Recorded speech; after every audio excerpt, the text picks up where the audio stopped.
Alors maintenant, les KPI pour mesurer la satisfaction clientèle. Alors le premier qu'on va voir, c'est le Customer Satisfaction Score, le CSAT, qui mesure le degré de satisfaction des clients vis-à-vis d'un produit, d'un service, d'une expérience, souvent via une question simple, qui demande aux clients d'évaluer leur satisfaction sur une échelle.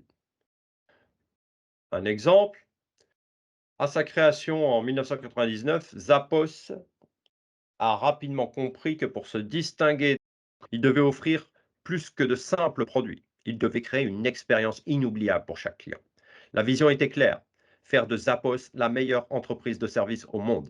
Ils ont mis en place quelques stratégies clés, comme un service client 24/24, 7 jours sur 7. Ils ont investi dans ce service-là, dans une politique des retours des produits de 365 jours, contrairement à de nombreuses autres entreprises de commerce électronique, et une livraison gratuite aller et retour pour réduire la friction et encourager les achats. De Zappos réside dans sa culture d'entreprise unique aussi, parce qu'elle est axée sur le bonheur des employés et des clients. Les nouveaux employés passent une formation approfondie centrée sur la culture et les valeurs de l'entreprise, y compris la fourniture d'un service client extraordinaire. Zappos croit fermement que des employés heureux créent des clients heureux. Donc l'approche centrée sur le client de Zappos a porté ses fruits. L'entreprise jouit d'un taux de fidélité client élevé, d'une forte croissance par bouche à oreille positif. Leur engagement envers la satisfaction client a également conduit à des scores élevés de CSAT, solidifiant la position des Zappos comme un modèle de service client dans le commerce électronique. L'histoire donc de Zappos démontre l'importance d'une culture d'entreprise solide et d'une stratégie de service client bien exécutée. En mettant l'accent sur le bonheur et la satisfaction du client, Zappos a non seulement révolutionné le service client en ligne, mais a également établi une marque aimée et respectée dans le monde entier. On en a un autre d'indicateur, c'est le CES. Ça vise à mesurer la facilité avec laquelle les clients peuvent réaliser une action ou résoudre un problème avec l'entreprise. Ça vise à mesurer l'effort requis du point de vue du client. Donc là aussi, c'est sous forme de questions. Donc la question, c'est est-ce que vous avez trouvé l'information facilement, par exemple? Si vous avez un service, vous êtes Netflix, vous dites est-ce que vous avez pu trouver un film facilement, par exemple?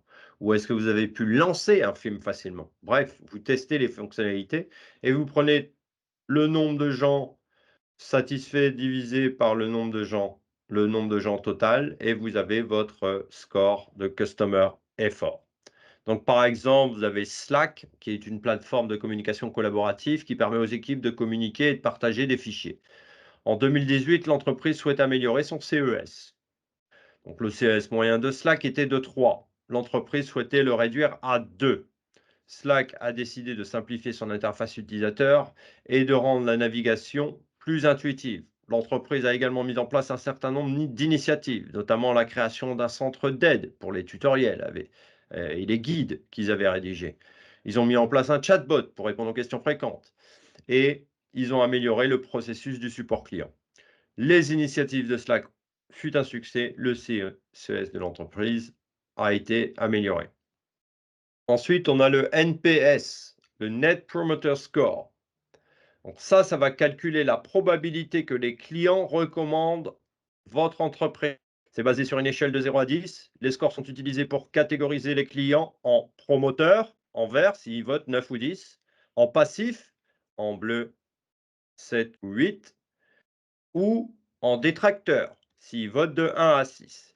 Si vous avez une idée de start-up, vous lancez le start-up, vous commencez à avoir des clients qui utilisent votre service, votre produit, vous posez cette question-là.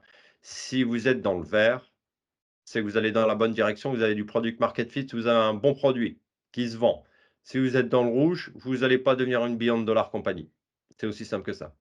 Donc, un exemple, Buffer, c'est une plateforme de gestion des réseaux sociaux qui permet aux utilisateurs de programmer et de publier des contenus sur plusieurs plateformes en même temps. En 2017, l'entreprise souhaitait améliorer son NPS. Le NPS moyen de Buffer, il était de 35. Donc, comment on calcule? On prend le pourcentage du nombre de personnes moyennes donc, qui ont répondu 9 et 10 et on le soustrait au pourcentage moyen des gens qui ont voté entre 0 et 6. Donc eux, Buffer, ils avaient 35 et ils souhaitaient l'augmenter de 15 points pour passer à 50. Donc ils ont décidé de se concentrer sur l'amélioration de l'assistance client.